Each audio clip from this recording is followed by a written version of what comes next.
오늘 공개될 보덕 스님의 미래 예언은 고구려 말기의 혼란부터 2025년 을사년을 정확하게 예언하고 있습니다. 스님과 제자들이 나눈 대화 형식으로 정리된 이 예언은 구군이 요동치는 현 시대에 우리가 반드시 명심해야 할 경고를 담고 있는데요. 기대하셔도 좋습니다. 1부 비례방장에서 시작되는 전원. 깊은 산 중 안개가 자욱이 깔린 어느 새벽 보덕 스님이 거처하는 비례방장 앞들. 스님 밤새 깊은 선정에 드셨다고 들었습니다. 제자들이 뵙고자 서둘러 모여들었사오니 부디 저희에게 가르침을 내려주소서. 명도가 그리고 사랑하는 모든 제자들아, 내가 어젯밤 오랜만에 깊은 산매에 들었다가 생소한 광경을 보았다. 먼 훗날 이 땅에 태어날 사람들, 그리고 먼 미래의 어떤 해 천년도 더 지난 을사년 즈음에 일어날 예언적 징후가 눈앞에 선명히 펼쳐졌느니라. 스승님, 저희가 알지 못하는 해이옵니다. 을사라 하면 우리가 흔히 천간지지로 부르는 간지 중 하나이지만 그 해가 특별히 무엇을 뜻하는 것인지. 예언이 뚜렷하였으되 그 시기에 땅과 사람들은 지금과 사뭇 달랐다. 그러나 똑같이 나라의 흥망과 국운의 갈림길이 있다는 점은 변함이 없더구나. 나는 그 모습이 너무나 생생하여 두려움과 함께 잠옷 놀라지 않을 수 없었다.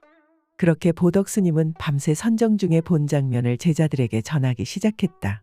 이곳은 원래 고구려의 발룡산 연복사였으나 스님의 신통력으로 남쪽 완산주 고대산까지 하룻밤 만에 날아왔다 전해지는 신비로운 절, 즉 비례방장. 불교와 도교가 서로 부딪히던 고구려 말기의 어지러운 세상에서 스님은 앞날을 내다보는 통찰을 얻고 그 예언을 훗날의 사람들에게 남기고자 마음먹었다.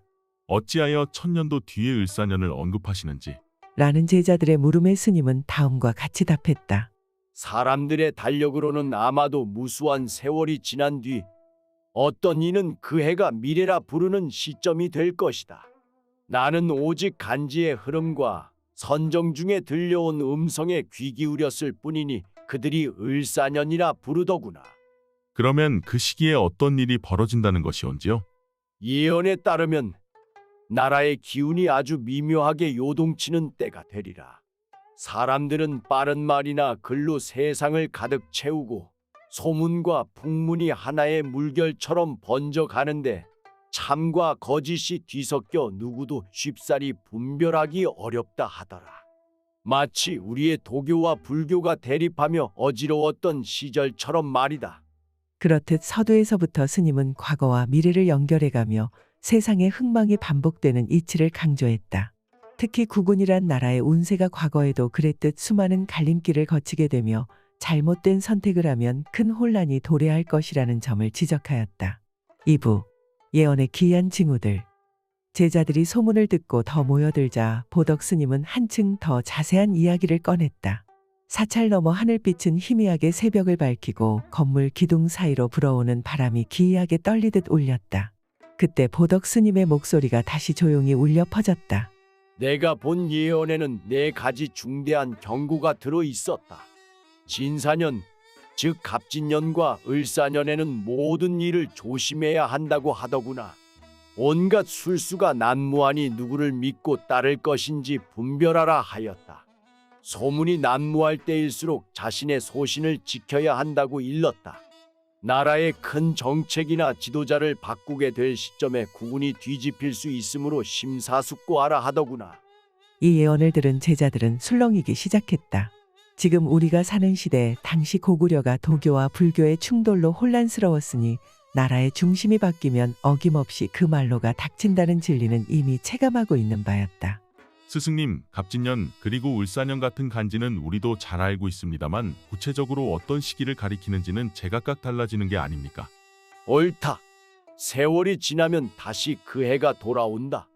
그러나 미래 사람들, 천년도 훨씬 지난 시점에 부딪히는 을사년의 한때가 오면 국가적 변동이 극심하게 일어날 수 있음을 명심해야 하느니라. 그렇다면 저희가 주의해야 할 것은 반복되는 주기에 관한 것인가요? 아니면 특정 간지에만 해당하는 것인지요? 주기이자 징편이라. 어떤 해가 반복되어도 그때의 사람과 정치가 어떻게 움직이느냐에 따라 운명이 달라진다. 그 예언은 마치 거울처럼 특정 시기가 오면 반드시 조심하라는 경고를 던지는 것이니라. 스님은 이내 목탁을 잠시 올리면서 다음과 같은 말을 덧붙였다. 한 치 앞도 내다보기 어려운 시절일수록 사람들은 오히려 소문에 의지하려 한다.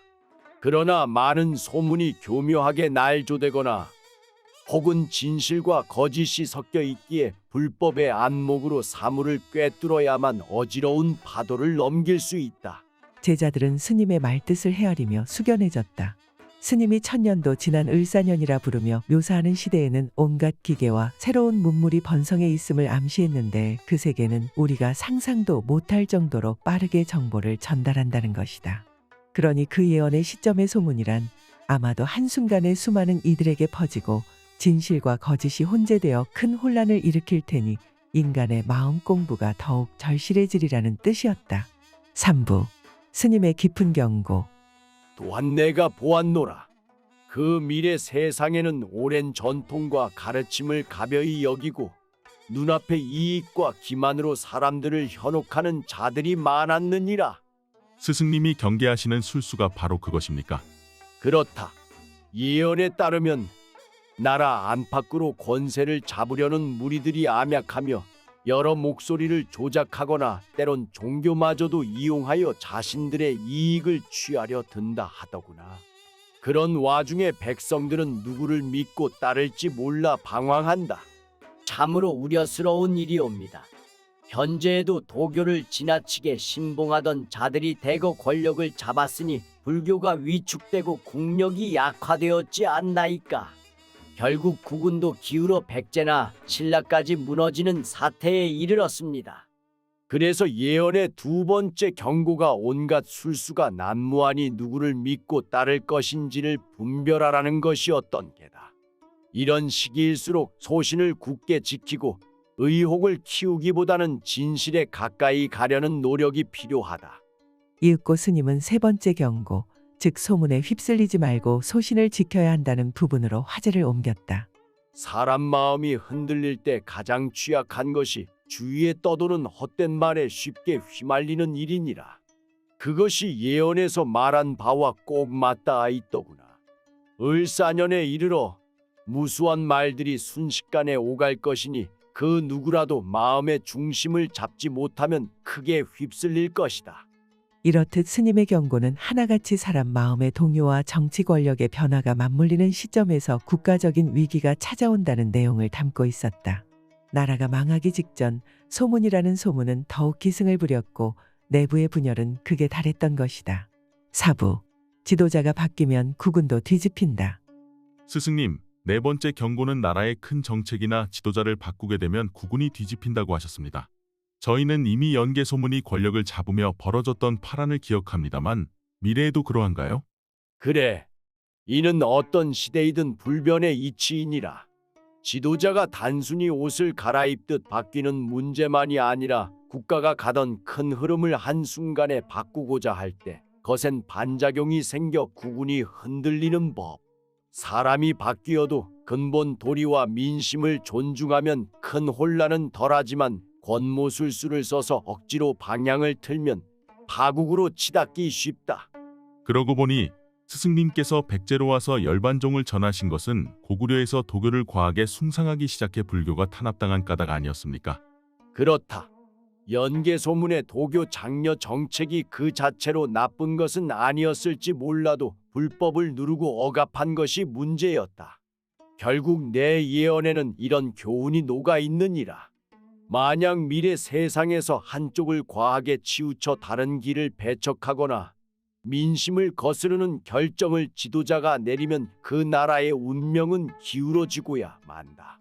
스님은 잠시 말을 멈추고 마치 이미 알고 있는 미래의 한 장면을 연상하듯 아득한 시선으로 허공을 바라보았다.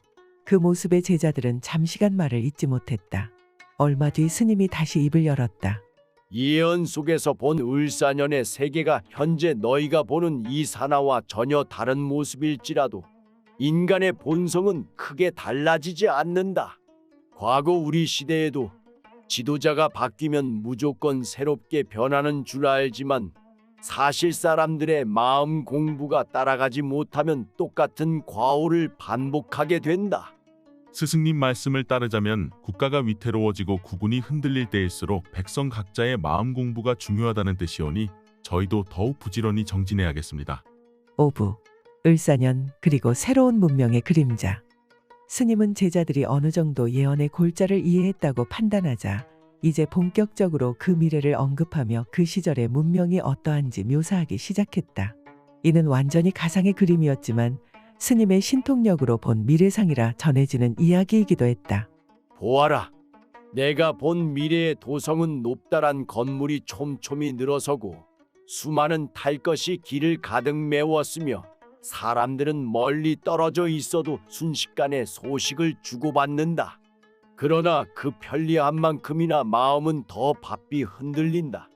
정보와 소문이 물밀듯이 밀려오니 제대로 분별하지 않으면 마음이 허물어지고 의혹과 분쟁이 넘쳐난다. 과연 지금으로서는 상상하기도 힘든 모습이옵니다. 그래도 본질은 다르지 않더구나. 예언의 핵심은 언제나 같았다. 인간의 마음의 탐욕과 두려움이 강해지면 그것이 곧 무질서로 이어진다. 특히 을사년 같은 특정 시기가 되면 별다른 이유 없이도 무언가 대변혁이 일어날 것이라는 예감이 사람들 사이를 휩쓸고 그 불안이 더욱 큰 파도를 일으킨다. 불안이 불안을 낳고 그것이 국가의 운명을 건드린다면 참으로 심각하지 않겠습니까? 옳다. 그래서 예언에서 네 번째로 강조한 것이 나라의 큰 정책이나 지도자를 바꾸는 일은 특히 신중해야 한다는 부분이니라. 그 편리한 문명 속에서도 사람들은 어쩌면 과거보다 더 큰 속도로 권력을 바꾸고 정책을 뒤엎는 일에 관여할지도 모르겠구나. 보덕 스님의 말에 제자들은 충격을 받은 듯 서로 마주 보았다. 과거에는 권력 교체나 국가적 변혁이 일어나려면 긴 시간이 필요했지만 스님 말대로 미래 세상에서는 순간적인 여론이나 소문으로 인해 지도자가 하루아침에 바뀔 수도 있다는 암시가 느껴졌기 때문이다. 6부 예언의 또 다른 단서들. 서늘한 바람이 산사에 지나가자 스님은 이번에는 조금 다른 방향의 이야기를 덧붙였다. 긴 대화 속에서 스님은 반복되지 않는 새로운 이야기를 계속 풀어냈다. 예언 속에서 물과 불이 교차하여 생겨나는 재해에 대한 이야기도 들었다.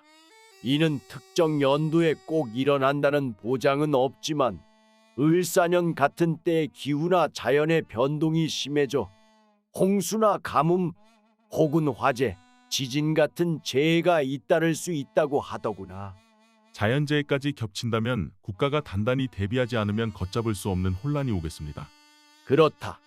그래서 미래 사람들이 준비해야 할 과제는 비단 정치나 사회의 안정만이 아닐지도 모르겠구나.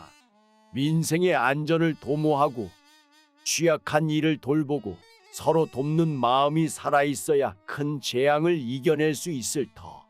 혹시 또 다른 단서는 없사옵니까? 금빛 날갯짓을 하는 짐승이 등장한다는 상징도 보았다. 이는 실제 짐승일 수도 있고 혹은 새로운 기술이거나 거대한 탈 것을 비유한 것일 수도 있다. 사람들은 그것을 숭배하듯 모시다가 나중에는 그것이 파멸의 씨앗이 될 수도 있으니 조심하라고 하더구나. 이렇듯 보덕 스님이 전하는 예언에는 여러 상징과 암시가 담겨 있었다. 그것이 구체적으로 무엇을 의미하는지는 미래 세대가 해석할 문제다. 하지만 스님이 강조하는 핵심은 변함없었다. 변혁의 시기일수록 마음 공부가 필요하다는 것, 그리고 거짓과 참을 가려내는 안목이 중요하다는 것이다. 7부 제자들의 해석과 질문. 긴 밤이 지나고 어느덧 아침 해가 솟아오르자 제자들은 스님의 말씀을 하나씩 되새기며 해석을 시도했다. 대화는 이어졌고 중복 없이 다양한 각도에서 질문이 쏟아졌다. 스승님, 제가 들은 이야기로는 간혹 을사년에 큰 혁신이 일어나 나라가 발전한다라는 설도 있습니다만 예언에서는 꼭 부정적인 면만 있는 걸까요? 어떤 의미에서 큰 변화란 양날의 칼과도 같다. 준비된 자가 그 변화를 이끈다면 오히려 국가가 번성할 수도 있지만 준비되지 않은 상태에서 권모술수가 횡행한다면 혼란이 가중되어 국운이 뒤집히고야 말리라.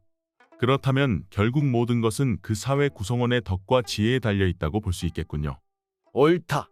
스스로가 깨어있지 않으면 어떤 예언도 단지 공포나 기대로만 소비되고 말 것이다.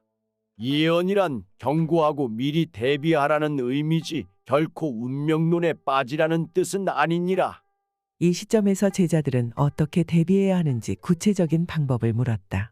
스승님께서 열반종을 강론하실 때 늘 강조하셨듯이 스스로를 성찰하며 공을 체득하는 것이 급선무라고 말씀하셨지요. 미래라고 달라지겠습니까? 탐진치가 여전하다면 그 얼마나 위험하겠습니까? 내 말이 옳다. 탐욕과 성냄 그리고 어리석음을 극복하지 못하면 예언대로 혼란에 쉽게 휩쓸릴 것이다. 이건 비단 불교만의 가르침이 아니지. 진실을 추구하는 모든 길이 결국 마음의 자리로 돌아오느니라. 8부. 후대에게 남기는 당부. 이제 스님은 대화를 마무리할 시점이 되자 먼 미래의 자손들에게 전하고 싶은 당부의 말을 길게 풀어놓았다. 마치 이 자리에 있지도 않은 사람들에게 한껏 애틋함을 품고 전언을 주는 듯한 어조였다. 나는 지금으로부터 머나먼 시대 반복될 을사년이나 갑진년 등등 그 여러 때에 태어날 모든 이들에게 말하노라. 너희가 사는 세상은 어쩌면 지금보다 훨씬 편리하고 훨씬 빠른 변화를 겪는 곳일지도 모르겠다. 그 편리함의 이면에는 수많은 계략과 소문 그리고 탐욕이 도사리고 있을 터이니 결코 마음의 중심을 잃어서는 안 된다. 또한 나라의 지도자가 바뀌고 정책이 뒤바뀌는 큰 격변의 순간마다 국군이 어떻게 요동치는지 잘 살피거라. 이 예언을 단순히 두려워하기보다는 미리 대비할 수 있는 지혜로 삼아라. 온갖 술수가 판을 치는 시기일수록 사람다운 길, 즉 자비와 양심을 붙들어야 한다. 소문은 속일 수 있어도 마음은 속이지 못하느니라. 고구려 말기에 내가 겪은 혼란도 결국 사람들의 탐욕과 어리석음이 화가 되어 나라를 무너뜨렸다. 새 시대가 도래해도 인간의 본성은 크게 다르지 않다. 다만 변혁의 도구가 달라질 뿐이다. 기술이건 제도이건 그 사용하는 마음이 선하면 선용이요 악하면 악용이니라. 나는 이 글을 남겨 너희 모두가 스스로를 돌아보고 국군의 방향을 바르게 세우길 바란다. 예언은 운명을 확정하는 것이 아니라 더 나은 길을 찾으라는 신호다. 한 나라와 사회가 크고 작은 혁신을 겪을 때마다 무엇을 위해 누구를 위해 그러한 변화를 이끄는지 분명히 알아야 한다. 갑진년, 을사년의 순환 속에서 그대들은 늘 경계하고 신심을 다지거라. 먼 미래의 자손들이 이 말을 듣는다면 제발 부디 마음을 수양하고 지혜를 쌓아 대의를 위해 움직이길 빈다. 스님의 장탄식 같은 당부가 이어지자 제자들은 저마다 예경의 마음으로 머리를 숙였다. 9부. 제자들의 제언. 스님의 당부가 끝난 뒤 제자들은 예언의 의미를 좀 더 구체적으로 해석하기 위해 다시 의견을 나눴다. 그 대화는 훗날 전에 내려와 보덕 스님의 예언 주석이라 불리게 되었다고 전해진다. 나는 스님의 4가지 경고를 각각 내면의 준비로 해석하고 싶네. 첫째, 특정 간지를 두려워하라는 게 아니라 그런 시기가 오면 더욱 스스로를 살펴야 한다는 상징으로 받아들여야 하네. 맞네. 둘째 경고인 누구를 믿고 따를 것인지 분별하라는 말은 결국 사람이 우상에 빠지지 않고 스스로 깨어 있어야 한다는 뜻으로 보이네. 요즘도 누군가가 대단한 능력이 있다 하면 우르르 몰려들어 맹신하는 경우가 있질 않나. 셋째, 소문에 휩쓸리지 말고 소신을 지켜라는 것은 어떤 시대에서든 귀담아 들을 이야기지.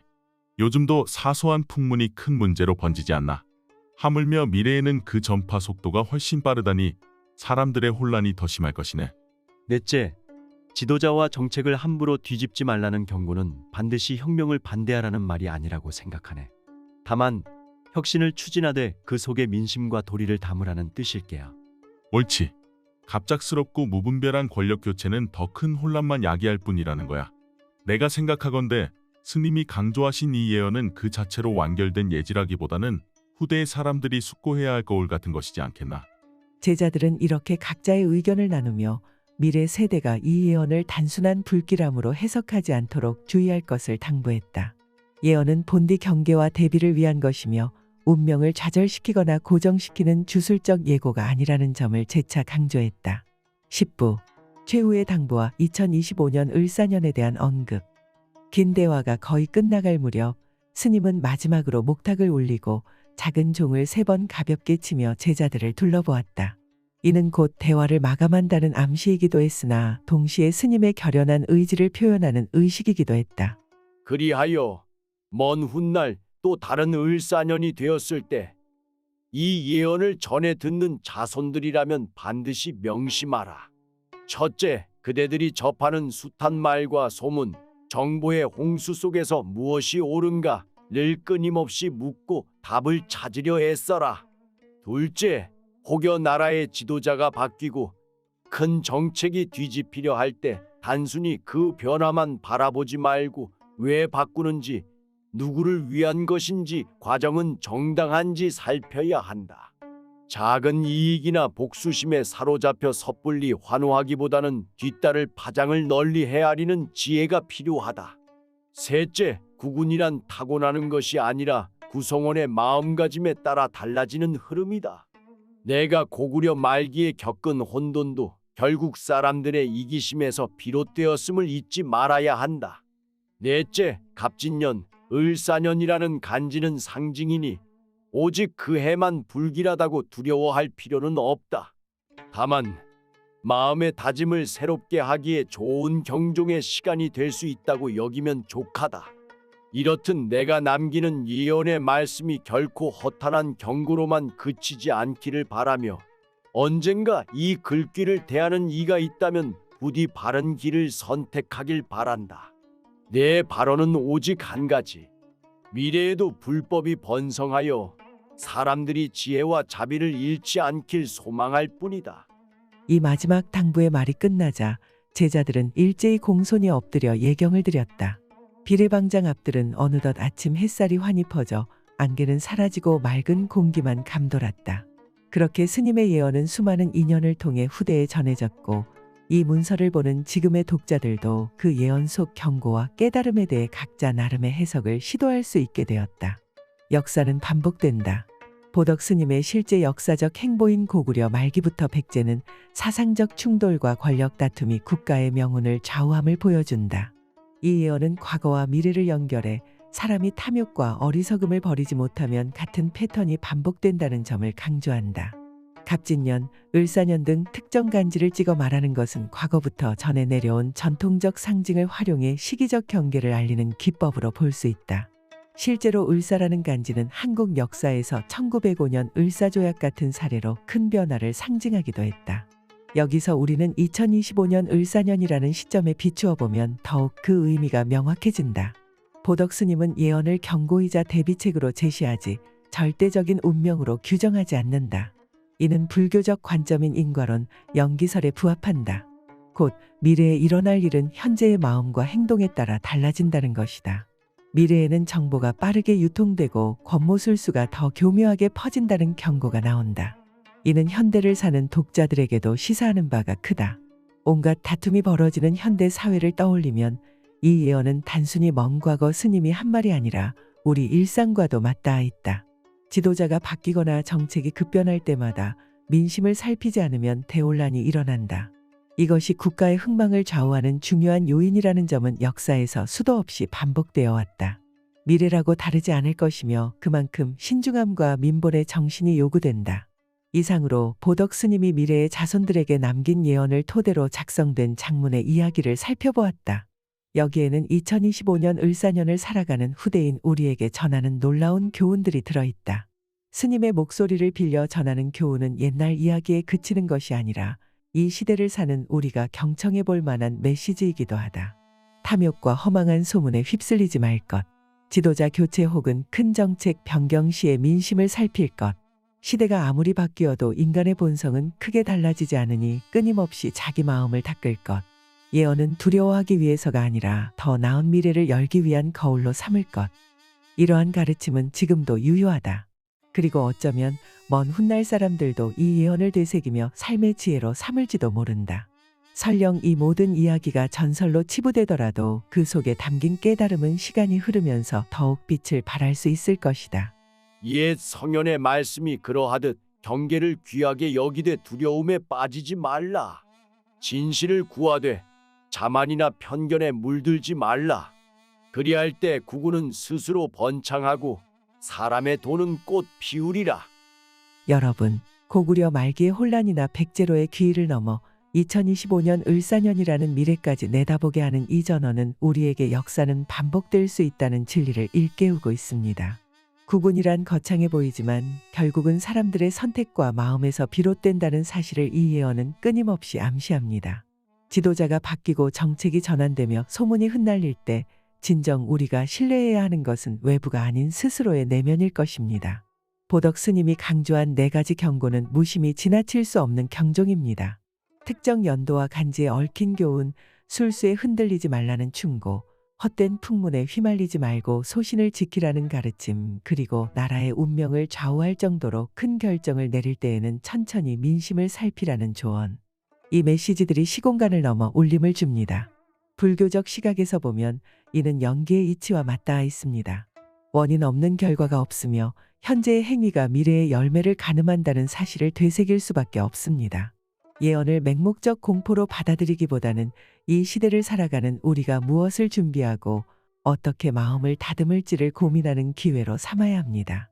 결국 보덕 스님의 목소리는 곧 우리의 오늘을 꿰뚫는 지혜의 외침입니다. 2025년 을사년이든 그 이후 다시 찾아올 어떤 변동의 시기든 예언의 본질은 변치 않습니다. 지나간 역사와 닥쳐올 미래가 한 점으로 만나 사람의 마음 공부가 먼저라는 깨달음을 전하는 순간 비례방장에 울려 퍼진 스님의 마지막 목탁 소리가 우리 곁에 다시금 맑게 들려올 것입니다.